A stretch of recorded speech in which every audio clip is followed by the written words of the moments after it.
This is the London FinTech Podcast, brought to you by your host, Mike Ballerman, bridging the worlds of suits and t-shirts, of finance and technology, bringing you insights, stories, and inspiration from the golden age of opportunity and innovation happening in London right now.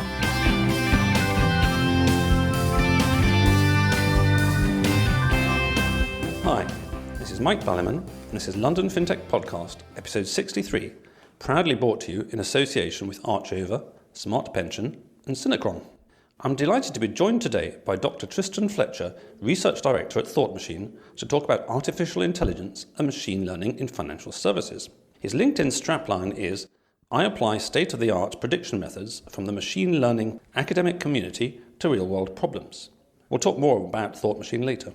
This is a mega hot topic right now, and also one all too often hyped beyond all belief and frankly credibility. For some time I've been on the lookout for someone with real depth of knowledge in this area.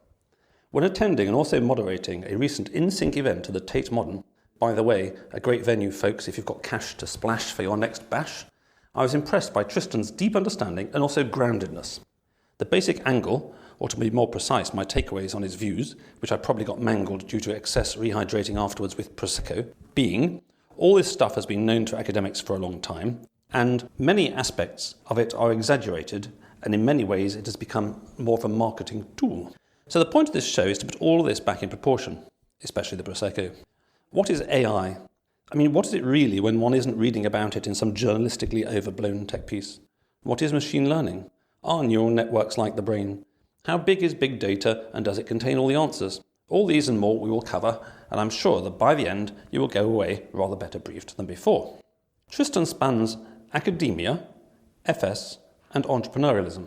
Academically, he studied and had fellowships at Imperial, UCL, Cambridge, and Sussex. Gosh, that's a lot. Good job I took my IQ boosting pills this morning, aka had a coffee. FS-wise, he's worked at senior levels in prestigious organisations in asset management and trading. Entrepreneurially, he's worked with and founded startups. Oh yes, and apart from all this, he's also applied machine learning to medicine at Imperial College London, and supply chain management at Unilever, and even fine wine pricing. So it's another show where my teams of researchers have found me a guest who is a colossus bestriding the world. And as always, it's another great show for my analyst who'll have to hear me moaning more about my own puniness in the face of greatness. Plenty to talk about, so let's get on with the show.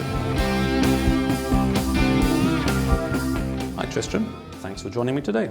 Hi Mike, thank you very much for allowing me this chance to talk about machine learning. I don't think I've ever been described as a colossus before, so it's an appellation I'm going to use a lot now. Well, you know, as I often say to guests, generally not on air, a wodge of £5 notes beforehand does smooth the way that we do these podcasts, of course. Now, you thinking I flattered you, of course, I've lulled you into an utter false sense of security. Because I'd thought of rather sort of starting the show off with this question of intelligence, and you're clearly very intelligent, and you're an expert on artificial intelligence as well as being naturally intelligent yourself. So, if I may ask, if it's not too rude, as someone who's clearly intelligent, and without any false modesty, why would you drink so much Prosecco along with me in an event? Surely that's not an intelligent thing to do. So, that's a good question. I think it actually has relevance for what I imagine we're going to talk about later in this conversation, is that people talk about artificial intelligence, and they make all these claims about it, when actually it's quite hard to define what intelligence really means. And different people obviously have different perspectives. I think I have a lot more of a human perspective on what intelligence means. And I think that I like to enjoy myself, and I like other people to enjoy themselves too, hence why I drink all the wine. And to me, you need some reason to do things, and to me it's the relief of suffering. Yeah, I'm sorry about how I moderated you on that panel, by the way. Yeah, exactly. So I needed all that alcohol to relieve all that suffering. Exactly, yes. And I think in the context of machine learning and artificial intelligence, people are making these claims and assertions about techniques that can solve intelligence when they haven't actually bothered to describe what that would look like. So it might be something that can build another version of itself. It might be something that can talk to a human being. Alan Turing had a famous test that he put up a long time ago, probably in the late 40s, early 50s, which said that if you can fool a human being to believing that they're talking to another human being when in fact it's a computer, it's called the Turing test, then that's his definition of intelligence. But to me, that actually seems like quite a pedestrian way of defining intelligence. Well, having had a lot of good people on the show recently, I've been spending lots of time with my analysts, so I've got all the lingo and clearly a long and interesting answer like that, which is actually a very good political answer because you took it a long way from the subject, is covering up lots of guilt. You're fundamentally feeling guilty about drinking until 2 o'clock in the morning or something like that. It was 2 o'clock in the morning. It was, yes. Well, fortunately, I won't say I'm more intelligent than you because I'm not. I bailed out at sort of 9 o'clock and floated home then, actually. So we mentioned the Turing test, and I always thought this sort of Turing test was a very silly one, which is that somebody you can fool you. So, if you've got a chatbot, then it's intelligent. But actually, just funny enough, last week, my first experience of basically what you would now call a chatbot was in a tour of Birmingham University, which was actually opposite my school in '79 as a sixth former. They had some open day and I went along. And I saw a particle accelerator, negative films of the bubbles, and that was like really cool. I can still remember how cool that was. And also they had this program called Eliza, where you would sit there and you would just type into, and in those days it was a teletype with like rolls of paper coming up.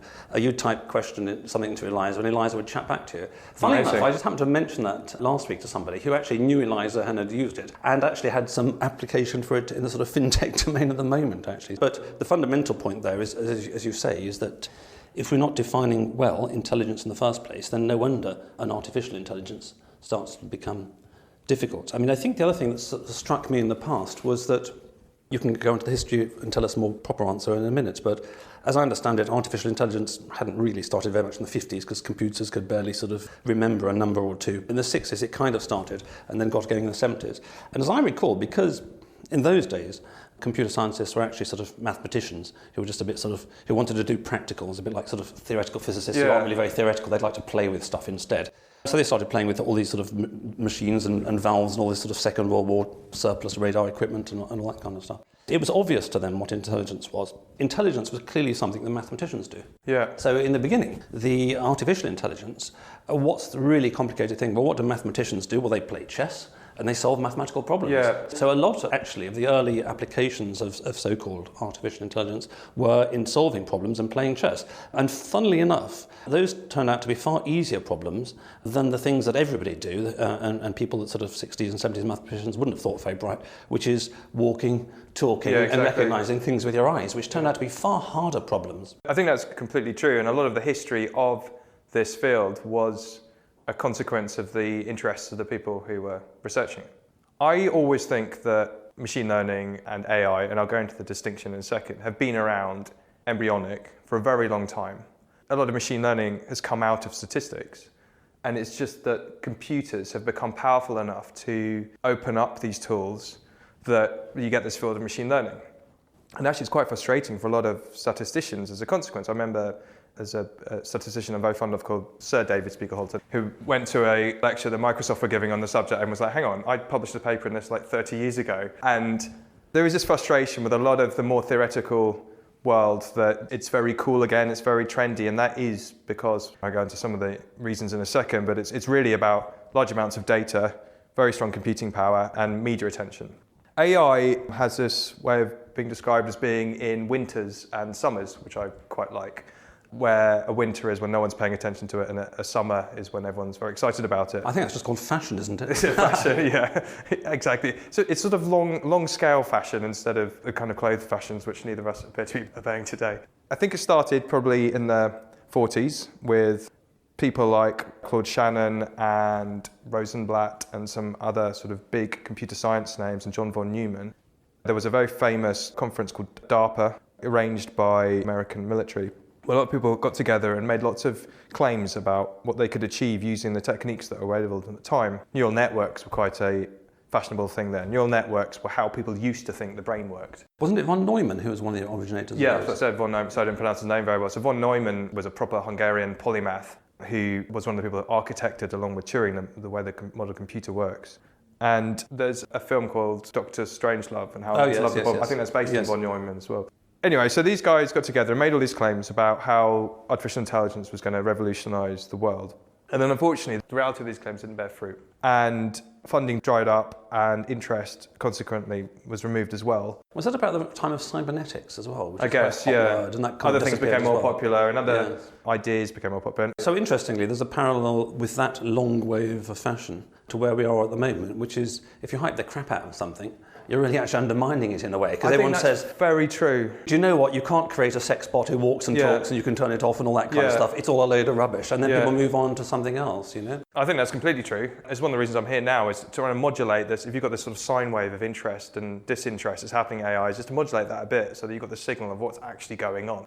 Just a brief context. People used to think that a lot of AI would be based on how the brain worked. And they thought that these models were biologically plausible, and it turns out they're not. The brain is a lot more complicated than how neural networks work, and there's a lot of limitations to neural networks. But some guys held on for dear life with neural networks. There's a very famous person called Jan LeCun. He's one of amongst many researchers who held on until computing power allowed neural networks to get some steroid boost and become deep learning, which is like the trendiest thing ever. Yes. And now you can recognize a cat from a dog on the internet and other useful things. So let's press pause on cats and dogs. So going back to the fundamental point, which is that we don't have, and there isn't an agreed definition out there of intelligence in the first place. Yeah. And one of my reflections on Western culture as a whole is that it's always been rather focused on intelligence, but very little on wisdom. Yes. So in the alternative yes. world, you get these ideas of wisdom traditions. And actually, if you look at wisdom traditions, by and large, they come from what you might call the original peoples, the Native Americans in North America, or the shaman in South America, or sort of the Taoists and some of the Buddhists in China and India. And wisdom doesn't really feature in our society, which you can tell by the fact that we're destroying the world and stressing ourselves out, and depression is an all-time high. But anyway, that's a bit of a tangent. But there is this whole thing about what is intelligence in the first place. And then, going back historically, this artificial intelligence, in a way, I think if one was just to drop the label, just in terms of how I've sort of seen it, having been sort of slightly interested over the decades, is that if we just drop the label completely, this silly word intelligence, or this misleading word intelligence, or this confounding and confusing word intelligence, then in a sense it's just about applying computers to classes of problems which are quite difficult to solve just by writing out a computer program in Fortran or in BASIC or Pascal or whatever. Yeah. Yes. If you were going to sit down and write a program that sort of says x equals 1, y equals x plus 2 in a straight line as normal programs do, or at least normal current fashion, it would be really hard, for example, to recognise number plates in car garages. It would be, yeah. So it's a different class of computing came along, as it Yes. were. Is that a reasonable way of seeing it? In a sense. So I'd like to, at this point, I guess, differentiate between AI and machine learning. Okay. So I think AI has a lot of different perceptions based on it. Some of them are sci-fi-esque, there's a lot of media attention. And I see machine learning as being its pragmatic son. And what I think machine learning does is it allows you to create models of the world, particularly the way I use it, train those models with data, and then make predictions based on those models. I'm talking about a particular version of machine learning when I'm describing this. Okay, so just pressing pause here, because this is a distinction I don't generally see made in the press, and to the extent I see it made, non-academic people who haven't sort of done the exams and all that kind of stuff don't necessarily have the right definitions in their head. So how many sort of silos, for the sake of argument, at a very simplistic level, would you break AI down into? Are there, for example, 6 silos, of which machine learning is one? Are there 3? Or I can break down machine learning into silos. I think AI is not a term that anyone has a handle on properly. And I actually think machine learning was spawned from it because people were frustrated by its lack of definition. Right. And they wanted to concentrate on just getting stuff done. Engineers. Whereas AI can still mean artificial consciousness. It can still mean a chatbot. It could mean something much more complicated like symbolic logic. So I'm not comfortable really defining it because I think it's quite amorphous. we're putting the term AI to one side. I think so. Machine learning you can put into 3 broad categories. I'm sure people will complain this is too simplistic, but it's a good start. There's supervised learning, which is where you have maybe a model of the world. You have some examples of data. So, for example, dog and cat. Well, I'd rather do something which is time series based. Let's say I am trying to predict which way the market's going to move. And I've never managed this with any great success. Otherwise, maybe I wouldn't be working at Thought Machine. Never surrender. Yeah, never surrender, exactly. And this is a very hard thing to do. So you might say, well, okay, I've noticed these things happen in the world when the market goes up, and I've noticed these things happen in the world when it goes down. And I happen to have stored all the data and all these examples along with whether the market went up or down or not. And I will create a model and I'll train it with my previous history and associate that history with the outcomes. That's supervised learning. So, for example, at a simple level, you might want to be predicting dollar sterling. You might have the GNP data, exactly, the trade data, the unemployment rate, and all these things come out. And you may feel that, when the trade deficit expands, the dollar goes up or down, or something like that. That's an example. Exactly. What's good about machine learning in that context is it can tell you which bits of your data are useful and which aren't. It can also articulate how confident you are when you make your prediction. So in the example you gave, you could say, well, I'm going to put a big position on when I'm really confident and I'm not when I'm not. That's supervised learning, and that's probably historically where a lot of the interests lie for obvious reasons. Unsupervised is where you don't have the examples, the outcomes to associate with your training data. So a good sort of use case of it might be if you had lots of ways of describing a person. You're at a bank, let's say, and you want to say, I want to divide up all our customers into 5 groups of people. And you can define each customer by how old they are, where they live, how much they earn, maybe if they have a mortgage or not. And unsupervised learning could put them into groups, cluster them. And then you could say, well, okay, I will attach some human meaning to what these groups mean, but the data has said, these are all quite similar people, these are all quite similar people. It might also be able to, for example, categorize pictures based on just what it sees in them, and then a human could then go and attach meaning. So, for example, again, just to try and bring it to practical level, would an example of this unsupervised learning be to give it a whole bunch of photos and it clusters into 2 groups, one of the word clusters, and you go, oh, those are boys and those are girls. Is that one? It could be, if it had done the first thing really well. It may be that, unfortunately, it clusters them in some other capacity, because you're not strongly telling it and giving it a push. It might have clustered them into these are black and white and these are colour, in that example. You're letting the data decide what the best way of discriminating is. I see. So basically the algorithm, and let's not use anthropocentric language. Yeah, exactly. The algorithm that you've programmed into the computer, you chuck it a bunch of stuff, and the algorithm identifies patterns, and it groups them by some similarities. It groups them by similarity, and you have to attach meaning yourself, which is what's very important, people forget. It's very useful in marketing, in elections, and things like that, where you can say, these people are a natural group. Let's see if we can explain why they're that group. Now, interpretability is a word that you're starting to hear in conferences and is a very important part of machine learning. And it's one of the reasons, like, for example, deep learning is criticised a bit, is if you can't look at a model or the sort of outcomes of something that machine learning has done, it's just a black box. And I think you should run a million miles away. Yes, and there are all sorts of moral things that come out of that. Exactly. Your black box might be differentiating between tall or short people, or bald people, or long-haired people, or black or white, or Irish or Scottish, or all this kind of stuff, which actually, in a legal context, is It's an interesting question, yes. And one of the things, of course, is that in the short term, people can get around that by saying that, oh, the technique we're using, we'll come on to some of the techniques in a minute, but the technique we're using, we can't understand it. We don't know how it does it. So I think that as an argument is a terrible one. Even abstracting it to any kind of legal situation as I don't understand what it's doing is terrible, because they should be using a more simple technique if that's the case. The argument people should be using is that we don't have any biases programmed into the model, it's the data, and I'm afraid the data says that men have more accidents when they drive, and that's just a fact. Or that crime tends to be committed by young men rather than young girls, or something like that. Yeah, it's just obvious and it's the data. Now, the third group of machine learning, after supervised and unsupervised learning, is reinforcement learning. Reinforcement learning is a bit like you're playing a game and you are updating your strategy every move of that game depending on your outcomes. So examples of it might be what DeepMind very famously did before they sort of went a bit undercover, was train computers to actually play computer games. They trained some system to play lots of Atari games before Google ended up buying them. There's lots of videos online you can see of that. Or like a robot walking on lunar terrain, like a little spider, has some innate strategy inside it, but might, move around by dipping its toe in the water. Probably, unfortunately, not in the water as it goes on the moon. That'd be really interesting. Very good, more figuratively than literally on the lunar landscape, and then adjusts the way it moves itself, or its view of the terrain, or even the direction it's going in, with reinforcement learning.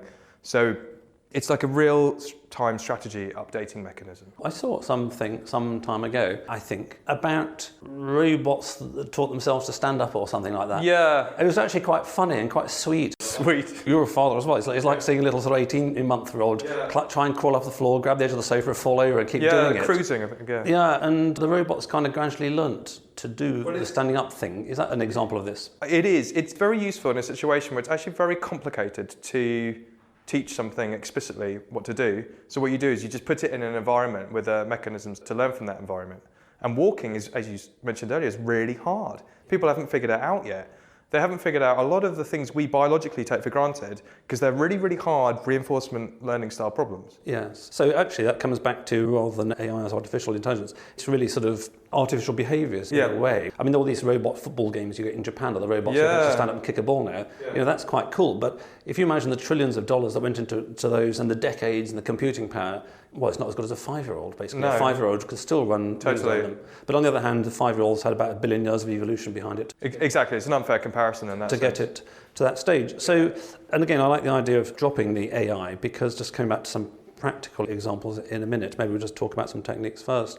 But there are lots of things that computers are doing which are very interesting. As I mentioned before, the APNR system, which actually recognises number plates of cars at garages. When I was doing computer science at college, I could not have conceived in, when it was 80 to 83, of being able to, quotes, write a program to do that. I wouldn't know where to start, and I think nobody ever did, which is why, in a sense, that these classes of techniques are almost a way of getting the program out of the loop, which in some senses comes on to the techniques we'll talk about in a minute. I mean, going back to this cat dog, because you mentioned it, so which of the categories of supervised, unsupervised and reinforcement learning would the cat and the dog recognition come into then? That's a supervised learning with deep learning. So deep learning is an approach, okay? It's a way of doing supervised learning, or actually some of the other two as well, but in this example, it's supervised learning. Think about it as this neural network on steroids approach. I don't know how technical to go into. Well, keep it simple, you're speaking to me. You have a way of taking information that might be stored in a picture in this example, and the deep learning architecture can store different features of that picture at different layers. So it might have a layer that can correspond to edges, it might have one which corresponds to colours, it might have one corresponds to how furry the thing is. Or ratios, presumably, the distance between the eyes. Exactly, lots of things like that. And those aren't generally explicitly put in. So the data might learn that those are important ways of describing your picture, or they might be explicitly put in. And then you associate networks that have been trained on, let's say, cats. You train a deep learning architecture, you can just call it a brain, on lots of pictures of cats. You feed lots of pictures of cats, and you train it to recognize that that's a cat. You train lots of pictures of dogs, and you train it to recognize that that's a dog. And you might also train it to recognize that it's neither of those two. So it's a classification problem. And then you say, well, okay, this thing's been presented with lots of images of cats and dogs. It's formed representation of them. Can it generalize? And generalization means really, if I feed it another picture that it's never seen before, will it come up with a result that seems sensible? So in a way, leaping ahead slightly, in a way, again, just trying to sort of simplify this to the principles, let's just call it the system. The system is spotting patterns in a given set of data. If you give it 1,000 photos, it spots some patterns in sample testing. Exactly. And then what matters is actually the out-sample test. The fact it recognises some pictures where actually you've written the word cat on the bottom or on the back of the photo isn't really so useful to you. The fact that your system can give you a perfect match for foreign exchange going backwards isn't actually interesting you, because whether it does tomorrow... It's actually very suspicious. So this is the most important point in supervised learning, is how good are you at predicting stuff you haven't seen before. When I sort of ask people about machine learning, and I don't often jump into technical questions if I'm interviewing people, I ask more philosophical ones, is, you know, what do you describe machine learning as? And anyone who starts talking about Occam's razor, I think immediately, you know, they've got the job. You just got about sort of 10% of 3,000 people about to apply to you and say Occam's razor. Okay, that's true. Occam's razor. Keep it simple, stupid. Yeah, it's basically keep it simple, stupid. It's that the most parsimonious explanation for an event is the most likely. And I think as a principle in life, that is true. And machine learning has found a way of encoding that. It says, if I have a model, I need to justify its complexity with improved performance and trade that off. The corollary of that is that if I make a model and train it with loads and loads of stuff, and it's got really complicated, in the limit of enough data, you can completely fit your in-sample data. So it's overfitted the sample data, but it hasn't generalized. It hasn't generalized. And actually, in that sense, a really simple model is more likely to generalize, but would look worse when you were training it. And that's a hard thing to get across to people, depending on their background. In fact, for example, I found one of the examples you alluded to earlier in one of the places I worked, the in-sample, out-sample thing, just people don't get it.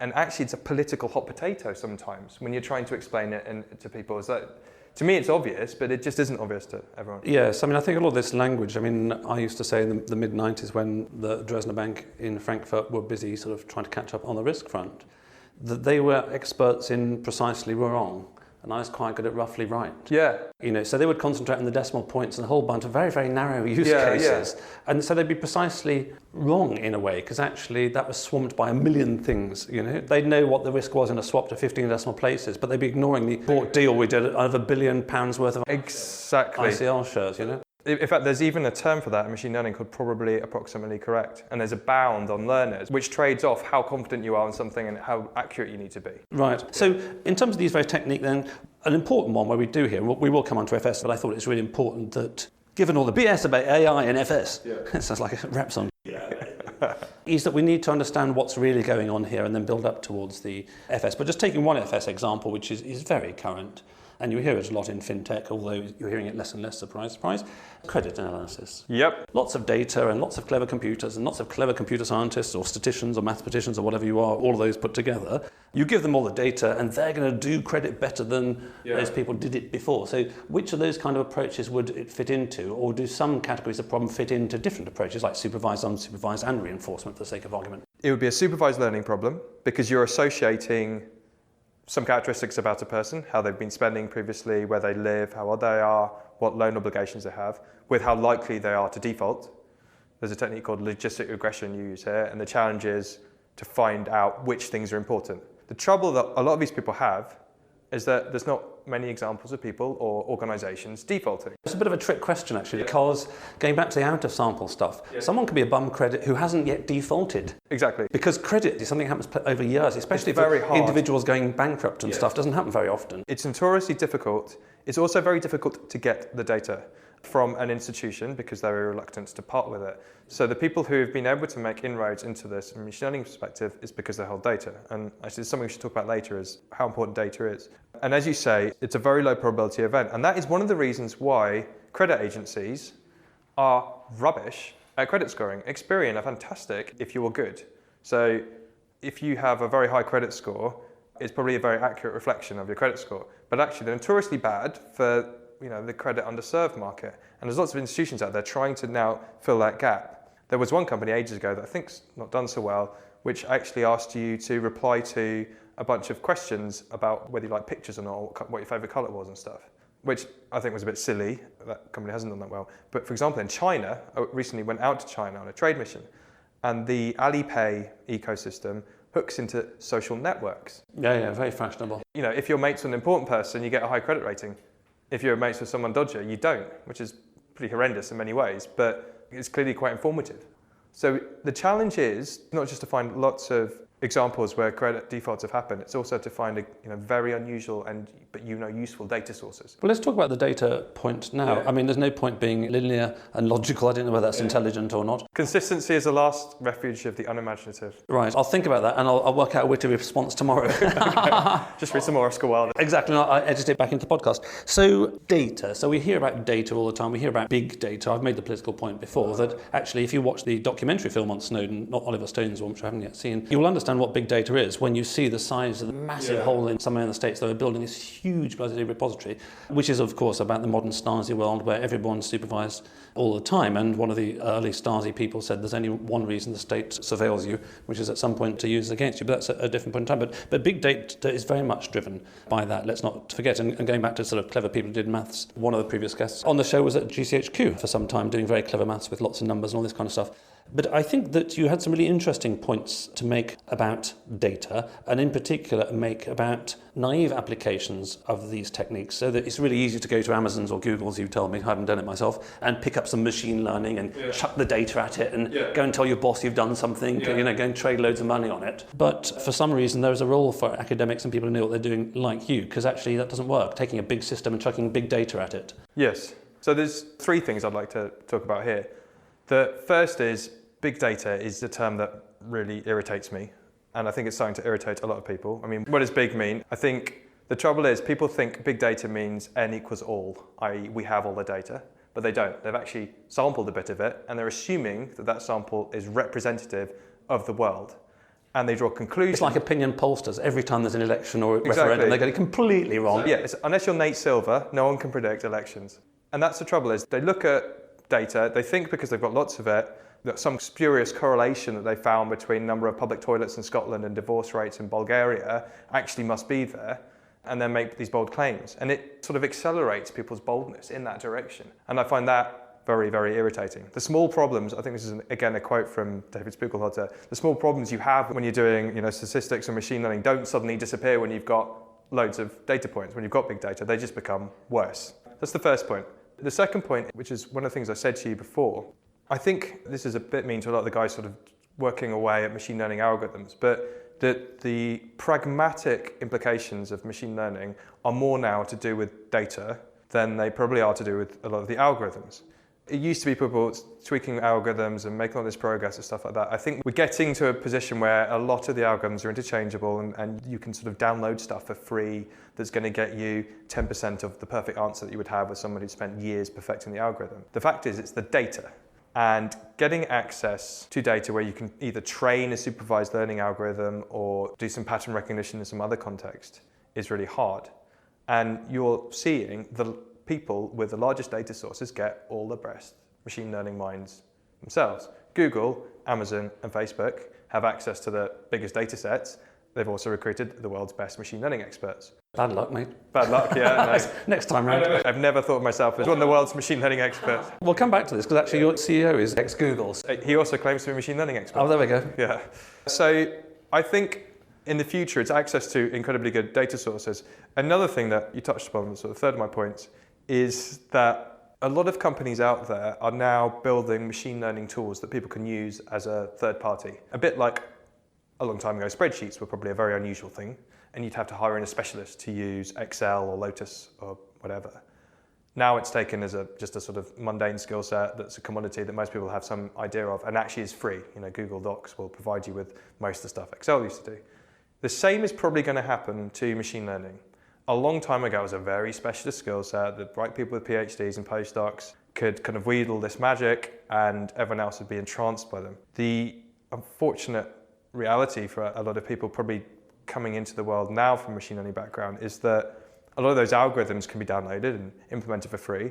And increasingly, large organizations like Amazon are pushing kind of software as a service, machine learning algorithms for you to take as boilerplate code and just run. What is essential, though, is domain knowledge. For example, in financial services, or to a much lesser extent in medicine and supply chain, where I've also worked a little bit, understanding what your data means, understanding what the problem actually is, means you can a priori look at your algorithm and say these features, this ways of describing my data are probably quite useful. So for example, one of the examples I remember from the conference, it may be in yours or may not have been yours, but just run through it very quickly, was they had a system going in some hospital to categorise people who came in with pneumonia or something, or whether they're going to die. I mean, this is just sort of roughly right in triage.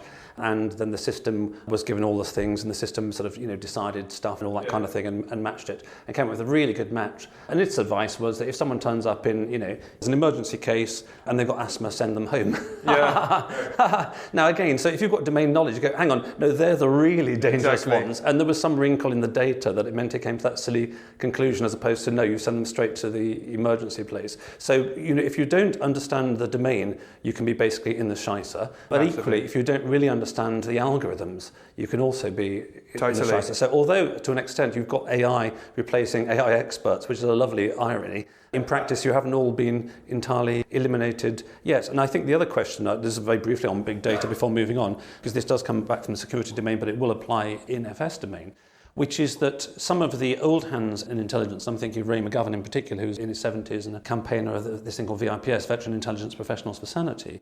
What he says is that this fetish for big data is essentially meaning that you're looking for needles in ever vaster haystacks. You're chucking more and more and more hay on, and finding the needle is getting harder. So let's say you've got every piece of data on everybody in the entire world for every minute of every day. Is that going to make it more or less likely that you find the quotes terrorists unquotes? I completely agree with that way of looking at it. I think it's a very, very dangerous development without principled data scientists going in there. There's this concept of data mining, which can be useful, but unless someone has a view on what one is trying to find in the data in the first place, you're in trouble. To go back to the point you were making about sort of general intelligence, I think, again, you can only ever train a model with your own slight biases and which things you think you should look at. Because you've selected the data set in the first place. You haven't given it the price of cheese. Exactly. People forget that. And that's why you can't actually completely automate away a lot of job functions. I used to work in a hedge fund where we were gradually automating away some of the trading function. And that, by the way, made the place a much more boring place to work, I have to say. The computers didn't drink too much in the evening. There was no fun at parties. Yeah, exactly. And importantly, from the hedge fund's perspective, is that there are so many events that cannot be anticipated that aren't really data-driven, like a bomb goes off in central London. Or Brexit comes along. We haven't had that event before. So you need people there. I think the issue is, in hedge funds and, for example, flying planes, is you need fewer people there, but you are always going to need people there. I don't want to get in a plane that a person isn't flying. I don't want to invest in a hedge fund where there isn't some guys sitting there actually trading it occasionally making the place a more enjoyable place to work. I think that this is where people have got too obsessed with machine learning as a panacea for all the world's problems, and it's going to replace everyone. It's not.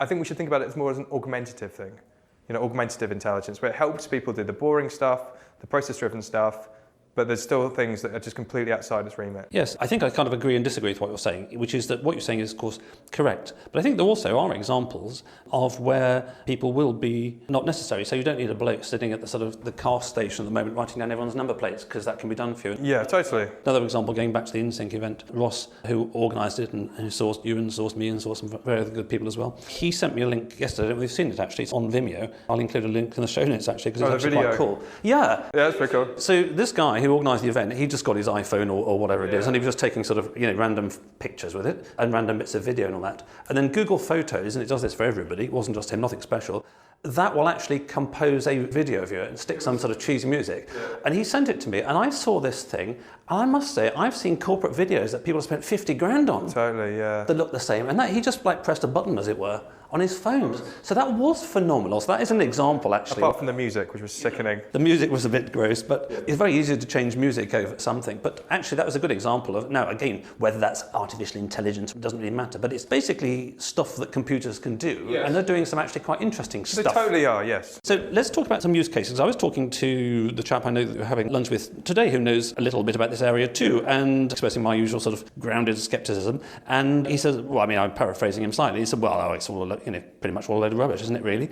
And, I said, well, the counterexample to that is that it may well be, but actually it's been used. And one of the examples I liked, because actually it's a real world case that people can appreciate, is ambulances. Yep. So I guess it sells very well because it's an interesting case and also it's quite worthwhile, is some work I'm doing with a startup I've been involved in for a while. Hopefully not an ambulance chaser. So it's not a legal company. Currently doing a proof of concept where in South Africa, the ambulances are run by a private company called ER24. So you ring up a number and then this ambulance gets sent out to you and they charge you, I think, a bit after they take you to the hospital. Now they have a problem in trying to predict where and when they're going to get call-outs. So and historically, just keep it simple, historically, when I was a kid, ambulances lived in an ambulance station. They still do that. They still do that, okay. I think so. But that's not optimal, is it? It's not optimal. Rather than spreading ambulances, for example, evenly across London or unevenly across London. There's two different things here. So one is if you have to base an ambulance in a place and then send it out, it would be quite useful to know how to staff it. And that's the problem these guys have, is can we create a staff schedule going forward?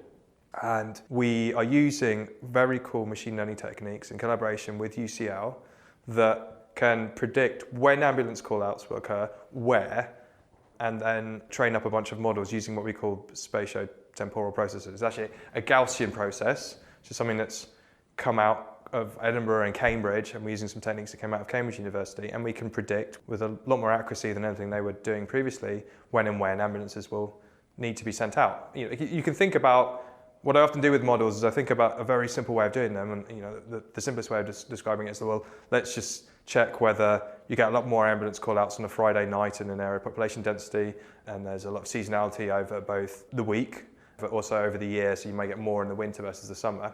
See if these quite geeky, complicated machine learning techniques reflect that, and then add complexity when we get improvement in performance. And we've got the system now that is being used by this company in South Africa, this company. And that's a very practical example, because to the extent that works better than what we've got at the moment, that literally saves lives. That saves lives. So just to try and put two sides in the coin here, we spent a lot of time just sort of trying to earth all the madness in that. But absolutely nobody is saying that there aren't some really interesting things, automatic video editing software, robots that can actually walk, ambulances that actually have got a shorter journey time when you're having a cardiac arrest and fixing you. So there's some really brilliant ones. And then just another one, which is always sort of interesting before we come at some FS ones, is wine. Yes, so while I was working in this hedge fund I spoke about earlier, I was quite frustrated that I wanted to at home systematically trade some things, and wine was something I was allowed to trade, and that there's lots of data for. So I, again in collaboration with UCL, with a very bright student, did some research where we use machine learning techniques to try and predict fine wine prices. Presumably you just looked at Parker's ratings. If you were going to use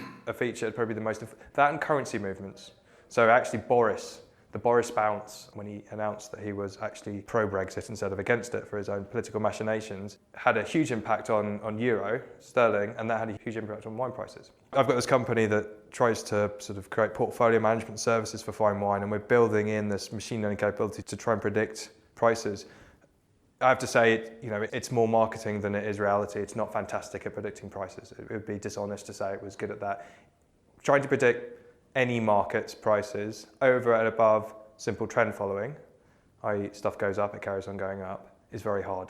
Trend following actually is very successful. Yes, exactly. It's one of those things that sort of makes you a little bit of money, and then when the trend is your friend until it's not. Which point wipes out all your risk losses. managers like yourself. Exactly, absolutely. You definitely need more of me, but we don't have risk managers anymore. We have box tickers for legal things. That's a different argument entirely. So that's been a bit of a colour. We've touched on some of FS things. Let's very briefly just name some of these techniques, because listeners may in their professional capacity come across them or may personally be interested. I think the most important thing we're talking about here is, for the sake of argument, you've got a black box, including this thing which, if you're kind of computery, you can consider an algorithm. If you're not, it doesn't really matter. The computer sort of programmed somehow or kind of works it out for itself somehow inside this black box. But sort of very briefly, what are the kind of names of techniques that people will come across? Start with neural networks, that's an obvious one. So I don't use neural networks at all anywhere for lots of different reasons. For the ambulances, we're using spatio-temporal Gaussian processes. Yeah, I would like to say I know what they are, but never mind, I don't. The glib answer is they're a Gaussian process, which is Probability, isn't it? I'm not going to go into the depths of Gaussian processes, but it's a Gaussian process that not only takes into account temporal structure, like seasonality, but also spatial structure, and then combines those two bits of information for any kind of event prediction. On the fine wine front, we used several different techniques. One's called multitask learning, and also there was some Gaussian process work there. We haven't mentioned, but I did some research with some doctors at Imperial using what we call dimensionality reduction techniques alongside other machine learning techniques to try and predict how long people are going to live given a diagnosis of pulmonary hypertension from images of how their heart move over the systolic cycle. The problem you have is that you've got this very high dimensional object. Imagine a picture of a heart, which we sampled at like sort of 30,000 different points on that heart and how that changes over time. Wow. You need to take all that information and say, well, which bits of it are useful for predicting how long someone might live. I thought one of it was heart rate variability. If your heart rate variability gets low, i.e. you beat very regularly, you're more likely to pop off than if your variability is high. That is a strong feature. We were looking at spatial stuff though, so we were looking at pictures of the heart, along with other information like you're saying, and actually found good evidence of that, mostly because I have to say the doctors at Imperial I was working with were amazing, and they knew just as much about machine learning as I did, and they were also medical doctors. Wow, and talking about sort of doctors and anthropocentric terms, another one is genetic algorithms and genetic programming, which I quite liked in the past. Yeah, so I used genetic algorithms when I first got into machine learning in this supply chain consultancy a long time ago, where you'd get these very complicated problems, like what order shall I make a bunch of soups in a soup factory? You have these different changeover times for soups, dependent on how strong tasting they are, whether halal or not. Because you have to wash the machine. You have to wash the machines, because you want to wash a machine for longer if it's had something very spicy before or something quite bland. And there's lots of different examples of that. And actually the best way of solving that kind of problem turned out was probably something like a genetic algorithm. The genetic algorithms are cool. They are analogous to how evolution works in some perspectives. You have something that does well in a population because of a cost function, as is the geek way of saying it, and then that organism kind of thrives. I'm trying to think of a simple way of explaining to people who've got no idea what one of these is without them going down the sort of the rabbit hole of thinking it's a human thing. Would it be similar to saying, let's say you do 100 random recipes. Yeah. And then you give those recipes to people and they sort of give them a taste rating of 0 to 10. Yeah. And then you randomly swap bits of the recipes over and you do the same thing again. And you photocopy the ones that are doing really well and swap their bits around to end up with a really good recipe. Yes, that's a good way of describing it. I think the important thing to take away from someone who wants to sort of think about these from a pragmatist perspective is that they're a very good way of trading off exploration versus exploitation. If you've got some kind of problem you want to explore, you can immediately say, I want to get to this sort of level of accuracy in this amount of time, which you can't really do with other algorithms. In a sense, it's an approach to searching with a domain. It is. Let's say you've got 10 ingredients at home and you want to make food with 6 of them. Yeah. You can actually make every bloody recipe one after the one and taste the whole lot, you could which would take a lot of time. Brute force method. Or you try and use something to narrow down on the sort of fitness landscape a bit faster. Okay, so that's kind of context of people. I think the main thing is not to be sold on the name of techniques or anything like that. If you've got a bunch of consultants coming in and all these kind of things, I mean, some of the ones that you're talking about, I haven't heard of, and I did look into some of these things decades in the past. And as always, you're never going to replace the experts. So in FS then, finally, with people hopefully having a bit of a proper feel from the inside, forgetting the language, a feel for really what's going on here, which is computers doing interesting things in different ways without the hype. And there's lots of hype. I was shaken to my core by some article in the FT of all places going to search for the super algo, some algorithm that's going to beat the market all the time in all circumstances, to which my response these days is, so yes, turn it into an app, we can all have it on our phone, we can all beat the market kind of stuff. That's the worst kind of sort of journalistic hype and robo-advisors and all this kind of da-di-da-di-da-di. So there are so many misuses out there. I think we'll leave it to the listener to sort of work out what all of them are. Where have you seen some useful applications of these kind of techniques to financial services? Apart from Thought Machine, we'll come on to in a minute. Okay, I'll talk a little bit about capital markets then, because we're not doing that kind of stuff at Thought Machine. One of the things you're talking about in the FT article, and obviously sort of the pot of gold, is to be able to try and predict which way markets might move with machine learning. I think to a certain extent that's just boring, a very crowded space, and the advantages to be had are in people using different weird data sources. It's also a misunderstanding, a categorical misunderstanding, the same kind of tech people who believe that you can download your consciousness into an app one day and then email it around the world and appear somewhere else. It's incredibly It's a category error because a market is essentially the function of 7 billion people on this planet who aren't rational in the first place, deciding to do stuff. Now, most of those billion people don't count in market terms. They count as human beings, of course. They count in market terms. So, but you've still got, for the sake of argument, 100,000 people who really count, who wake up really grumpy and have a bad commute to work and just, a bit more pessimistic. So you're never going to be able to model that by definition. I think for lots of different reasons, it's boring. But unfortunately, everyone's excited about doing it when they first come into machine learning. Let's have a go at this. Let's beat the market. Why not? Yeah, why not? So let's talk about some of the actual realities in investment banks and large capital markets institutions. Compliance is a big one. So you've had obviously people manipulating LIBOR, including, and things like that. And what would be very useful, and people are trying to implement, is some way of being able to preempt something like that happening by monitoring conversations in real time, by screening through emails and being able to look for dodgy words. Handling complaints is another. A triaging system that can hear the word PPI and direct it to the appropriate place in real time. Again, replaces lots of process-driven boring work for people.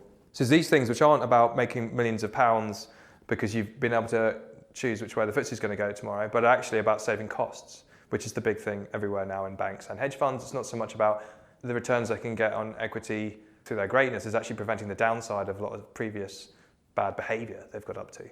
So I think those are the most interesting ones. In other things you've alluded to in terms of opining on credit worthiness, obviously if you have access to all that data, we spoke about data at length, banks, financial institutions in general have huge amounts of data. They should leverage that very much for these purposes, like opining on whether someone's about to default on some obligation, looking at it in the context of all their other obligations. Time has really gone on. There's so much in this subject, but I think it's been a really interesting sort of deep dive below the surface of what people will read about in the press. And before moving on to Thought Machine and what you guys are doing, I'd like to thank especially the listeners. I don't often thank the listeners, but I really appreciate you all out there listening. Without it, I'd be putting in lots of hard work and nothing would be happening whatsoever. And thank you very much for all the nice feedback I get. I'd also like in particular to thank my brand partners on the podcast, Synchron, digital business consulting and technology services for top-tier FS. From startup to 6,000 people, 16 countries, and $400 million of revenue. Archover, smart, simple, and transparent P2P business lending. Loans up to £3 million for SMEs, delivering up to 7% secured and insured returns to lenders. And finally, Smart Pension, who are fast, secure, and free. Check out their UK workplace pensions at autoenrolment.co.uk. So tell us a little bit in the time remaining about Thought Machine, your products and where the future is and all these kind of things. So Thought Machine was founded a bit over 2 years ago by a serial entrepreneur called Paul Taylor, who had previously worked in machine learning, text-to-speech actually, and left Google and took a few people from Google with him to set up a financial services fintech company that was aiming to leverage machine learning for a very specific project, actually. So we started off doing what I'd call more business to consumer type work, where we were using machine learning to, first of all, categorize transactions so that people could ascertain how much money they were spending on shopping or going to the pub, etc. and then based on that, later predict how much people will be spending in the future on those categories. And, we mentioned Gaussian processes before. We use a very cool technique involving Gaussian processes to predict, for example, how much somebody might spend next month on their shopping. A naive person would say, well, how come the amount next month is so different to this month's? And it's because we're taking into account maybe seasonality and how other people spend like them. And we had all these really cool features that we were offering up in this app using machine learning technology to give people insights into their spending behavior so they could do something about it. We've pivoted somewhat from that to what we're doing now and what the future of Thought Machine is, which is building a core banking platform that lives as a software as a service, preferably in the cloud. The aim being we would like to replace the IT infrastructure of retail banks, perhaps moving into sales side and asset managers as well, with our tech. The main aspects of our tech are that it has security baked in right from the beginning. It leverages blockchain-like technology. It operates at huge scale, and as a consequence is very, very cheap. So I mentioned costs before. The operational cost of maintaining their IT infrastructure is very, very expensive. We operate something that would be much, much cheaper, requires fewer people as well to operate, and is fully extensible, can be made bespoke to either a startup bank or a currently existing large retail bank. We actually use machine learning in a different context here as well. One of the great things, trying not to plug Thought Machine too much, that we're able to do is create real-time treasury reporting functions. So this bank in the box that we have, we're able to encode products in smart contracts. So we can have everyone's loans, mortgages, any other savings account, whatever, encoded in smart contracts, and we can execute those contracts through a blockchain and give a simulated output of what our liquidity position will be in a profile going forward into the future. So, for Basel III and liquidity ratios and all those reporting requirements, instead of an institution saying, well, I want to know what this ratio is, how much cash versus what my loan obligations are, we can do that in real time. And we can forecast using Gaussian processes and other very cool machine learning methods, implications of different events, be internal or external, happening into the future. So I don't think anyone else can do, and you hear that other places take months to do this. Great. And how many people are you now? We're about 50, but we're growing all the time. And that's an incredibly rapid rate of growth. It is, yes. In a couple of years, and clearly you're very smart guys, and as anybody listening to the show will have heard, we're not sure what intelligence is in the first place. We're not sure what AI is. People who are professors, fellows at some of the top universities here don't particularly like the phrase AI. When I see it used in the media, I see it used for things like basically a system that will walk you through getting off parking fines, which has got a lot of publicity, and which is just a set of if-then-else rules. Yeah. If you park this side, then that is described as AI. Walking robots, number plate recognition, where you stick your ambulances, how you reduce your compliance costs. It's almost actually like it's a poor lingo, so I'd be beware of it from a marketing angle. But I think the takeaway is that whilst AI is making redundant some AI people, and at this rate some video editors, it clearly isn't getting rid of them all. And I think one of my main takeaways from today is that it remains one of those fields where you really want to be working with people who really understand it deeply. So on that note, I'd like to thank you, Tristan, for coming on the show today. You're welcome. Thank you very much for inviting me. It's been a privilege talking about it. Thanks for listening. If you've enjoyed the show, please subscribe on iTunes or your podcast app, or sign up at londonfintechpodcast.com for email alerts of new episodes. Live long and prosper.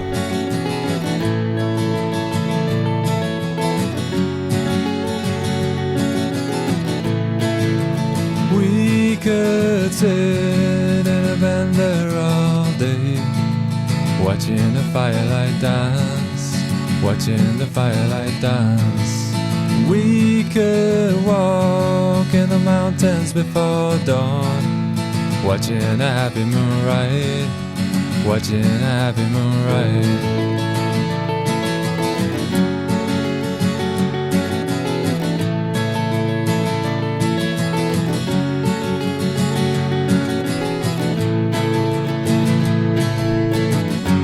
Come away from the city, with the tarmac so dead and the people so sad.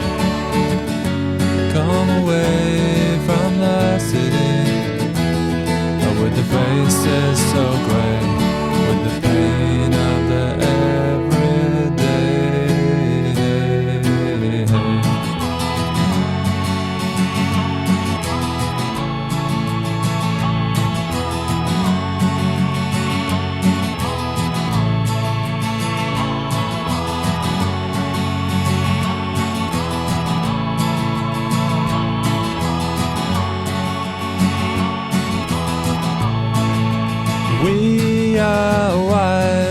like the mountains and the trees. Can you see what I mean?